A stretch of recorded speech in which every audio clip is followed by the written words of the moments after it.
Okay right. Shri క్రోధినామ సంవత్సరంలో కుంభరాశి వారి యొక్క ఫలితాలు ఏ విధంగా ఉన్నాయో ఒక్కసారి తెలుసుకుందాం. ధనిష్ఠా నక్షత్రం 3-4 పాదాలు, శతభిష నక్షత్రం 1, 2, 3, 4 పాదాలు, అలాగే పూర్వభాద్ర నక్షత్రం 1, 2, 3 పాదాలు. వీరు కుంభరాశి కిందికి వస్తారు. వీరి ఆదాయము 14, ఖర్చు కూడా 14, రాజపూజ్యము 6, అవమానము 1. వీరికి గురువు అర్ధాష్టమంలో ఉన్నాడు.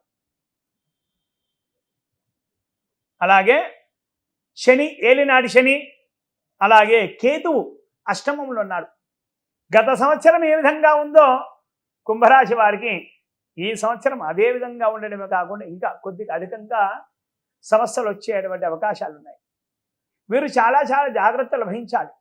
కుంభరాశి వారు ప్రతినిత్యం కూడా భగవంతుడి యొక్క ఆరాధన, శనేశ్వరుడు యొక్క ఆరాధన ప్రతి శనివారం ఖచ్చితంగా చేయవలసిందే. గురువారం కూడా చేయవలసిందే. కేతువు శనికి సంబంధించిన వాడు. శనివారం రోజున కేతుకు కూడా ఆరాధన చేయవలసిందే. అలాగే వీరి ఆదాయం ఎంతుందో ఖర్చు కూడా అంతే ఉంది, 14. వీరు ఎంత సంపాదిస్తారో అంత ఖర్చు కూడా వారికి కనిపిస్తుంది. సంఘంలో గౌరవ మర్యాదలు కూడా లోటు ఏర్పడే అవకాశాలు కూడా ఉన్నాయి. అలాగే చాలా చాలా జాగ్రత్తలు కూడా వహించాలి. నమ్మిన మారే మోసం చేసేటువంటి అవకాశాలు కూడా కనిపిస్తున్నాయి. ఈ సంవత్సరం కొద్దిగా జాగ్రత్త ఉన్నారు కుంభరాశి వారు. మౌనమే వజ్రాయుధం అన్నట్టుగా ఉండాలి. బంధుమిత్ర సోదరుల సహకారాలు కూడా అంతంత మాత్రంగానే ఉంటాయి. కాబట్టి మౌనమే వజ్రాయుధం. అలాగే ఏదైనా కొనుగోలు విషయంలో మోసపోయే అవకాశాలు కూడా ఉంటాయి. అపరిచితుల్ని అస్సలు నమ్మరాదు.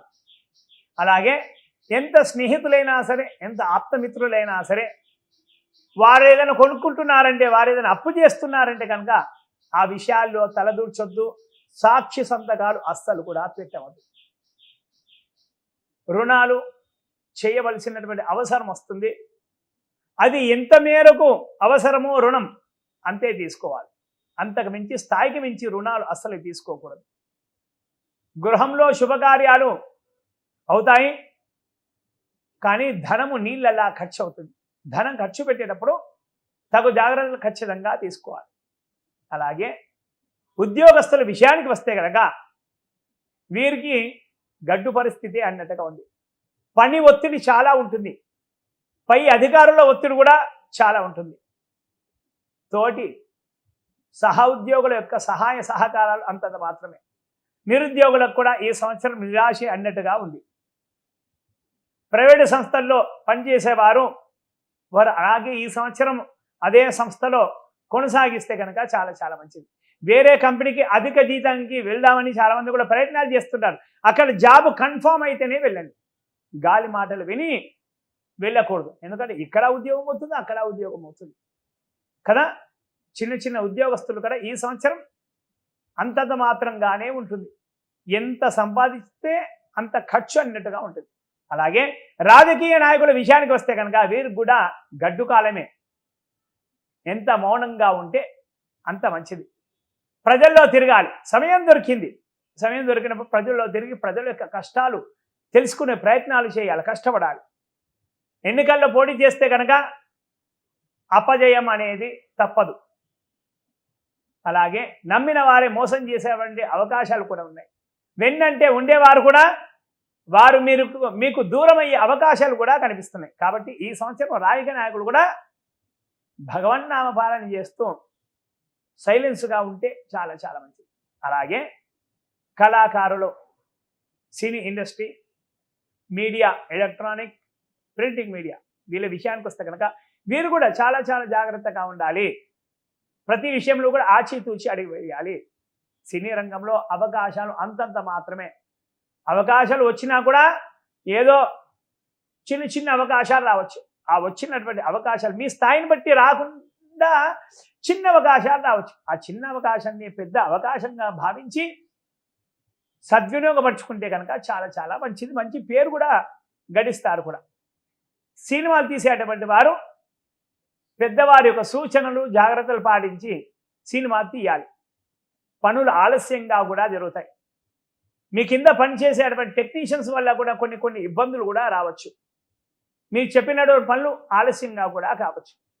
నటీనటులకు అవకాశాలు అంతంత మాత్రమే. వచ్చినటువంటి అవకాశాన్ని సద్వినియోగపరుచుకొని నటనా నైపుణ్యాన్ని ప్రదర్శిస్తే కనుక మంచిది. అవార్డులు రివార్డులు రావడం చాలా చాలా కష్టం ఈ సంవత్సరం. అలాగే వ్యాపారస్తుల విషయానికి వస్తే కనుక వీరికి కూడా అంతంత మాత్రంగానే ఉంది. లాభాలు ఎంతో, నష్టాలు కూడా అంతే. ప్రజల్లో మీ వ్యాపారం యొక్క ఆదరణ తగ్గుతుంది. మీ వ్యాపారం పైన లేనిపోని నిందలు వేసే వాళ్ళు కూడా, మీకు తెలియని వాళ్ళు కూడా ఉంటారు. కాబట్టి తగు జాగ్రత్తలు ఖచ్చితంగా తీసుకోవాలి. రియల్ ఎస్టేట్ వ్యాపారం చేసే వాళ్ళు చాలా చాలా ఆచితూచి అడుగులు వేస్తేనే వారికి బాగుంటుంది. భూమి కొనుగోలు విషయంలో 4 సార్లు ఆలోచించి భూమిని కొనాలి. లేదంటే కనుక కోర్టు సమస్యలు వస్తాయి. కొన్న తర్వాత డబ్బులు కూడా పోతాయి. అనేక సమస్యలలో ఇరుక్కుంటాం. అలాగే భవన నిర్మాణ రంగంలో ఉత్పత్తి జరిగేటుంటాయి కదా, ఆ కార్మికులే కానీ, ఆ ఫ్యాక్టరీ యజమానులే కానీ వారికి కొద్దిగా పర్వాలేదు. ఫైనాన్స్ రంగంలో ఉన్న వారికి మాత్రం మొండి పద్దులు చాలా చాలా ఉంటాయి. వాటిని ధైర్యం చేసి ముందుకు వెళ్ళి మనం ఏదైనా గట్టిగా మాట్లాడడం గొడవలు కూడా అయ్యే అవకాశాలు, ఆ గొడవలు కాస్త పోలీస్ స్టేషన్ దాకా కూడా వెళ్ళే అవకాశాలు కూడా కనిపిస్తున్నాయి. అలాగే రైతుల విషయానికి వస్తే కనుక రైతులు వేసినటువంటి ప్రతి పంట అంతంత మాత్రంగానే చేతికి అందుతుంది. దళారులు మిమ్మల్ని మోసం చేసేటువంటి అవకాశాలు కూడా కనిపిస్తున్నాయి. దళారుల చేతిలో మోసం పోవద్దు. పెద్దవారి యొక్క సలహాలు తీసుకోవాలి. రుణాలు చేయవలసిన అవసరం కూడా వస్తుంది. గృహంలో శుభకార్యాలు కూడా అంతంత మాత్రంగానే జరుగుతాయి. అలాగే కంటికి రెప్పలా కాపాడేటువంటి జవాన్ల విషయానికి వస్తే కనుక జవాన్లు అప్రమత్తంగా ఉండాలి. ప్రతి క్షణం వారి దృష్టి ఒక డేగ కన్నులా ఉండాలి శత్రువుల పైన. అలాగే ఎంతో కష్టపడితే కానీ వారికి అధికారుల యొక్క మన్ననలు పొందే అవకాశాలు దొరుకుతాయి. గృహంలో శుభకార్యాలు అంతంత మాత్రంగానే జరుగుతాయి. ఒక్కో సమయానికి అప్పు చేయాల్సిన అవసరం కూడా వస్తుంది. అయినా సరే కష్టపడి అప్పుని తీర్చేస్తారు. అలాగే విద్యార్థుల విషయానికి వస్తే కనుక విద్యార్థులకు కూడా గురుబలం అంతంత మాత్రంగానే ఉంది. వీరి యొక్క చదువు పక్కదోమన పట్టే అవకాశాలు కనిపిస్తున్నాయి. ఇతర వ్యాపకాలపై దృష్టి మరలే అవకాశం కూడా ఉంది. అలాగే చెడు స్నేహాలు దగ్గరయ్యే అవకాశాలు కూడా కనిపిస్తున్నాయి. తల్లిదండ్రులు వీరిపైన దృష్టి పెట్టాలి. విదేశాలలో చదువుకోవాలన్న సంకల్పం వీరికి ఫలించడం కష్టమే. అలాగే క్రీడాకారుల విషయానికి వస్తే కనుక వీరికి కోచ్ యొక్క అనుగ్రహం కూడా లేదు, అంటే గురుబలం. అలాగే ప్రభుత్వం యొక్క అండదండలు కూడా అంతంత మాత్రమే శని బలం వల్ల.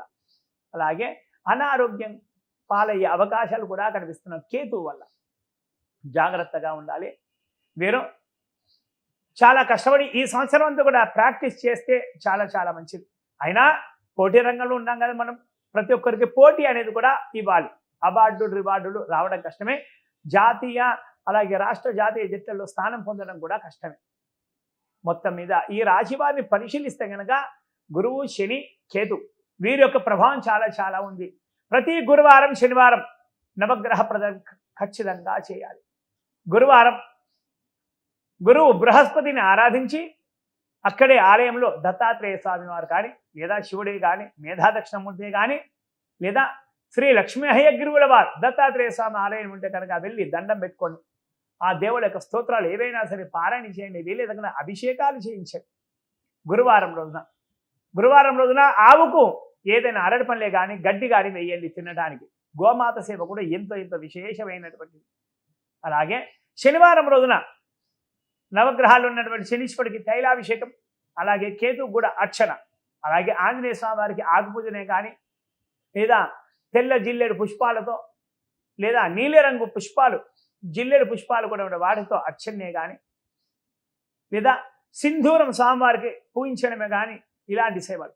అలాగే శివుడికి అభిషేకం, అలాగే శివాలయంలో నందీశ్వరుడి దగ్గరైనా కానీ శివాలయంలో కానీ నువ్వుల నూనెతో దీపారాధన నలుపు బత్తులతో చేస్తే కనుక శని ప్రభావం తగ్గుతుంది. అయినా సరే శని ప్రభావం తగ్గలేదని కనుక శనీశ్వరుడి యొక్క జపము, అలాగే కేతువు కూడా శనివారం సంబంధించిన వాడే. రాహు మంగళవారం అయితే కేతువు శనివారం సంబంధించిన వాడు. శనివారం రోజున శనికి కేతువు జపాలు, అలాగే క్షీరతర్పణం, అలాగే హోమము, ఆ తర్వాత దానము, ఆ జపాలు చేసినటువంటి బ్రాహ్మణులు, హోమాలు చేసిన బ్రాహ్మణులకు అందరికీ కూడా భోజనం పెట్టించి వారిచే ఆశీర్వాదం పొందితే కనుక ఈ కుంభరాశి వారికి అనుకున్న పనులు అనుకున్నట్లుగా ఖచ్చితంగా అవుతాయి. హర నమ పార్వతీపదే, హర హర మహాదేవా హర.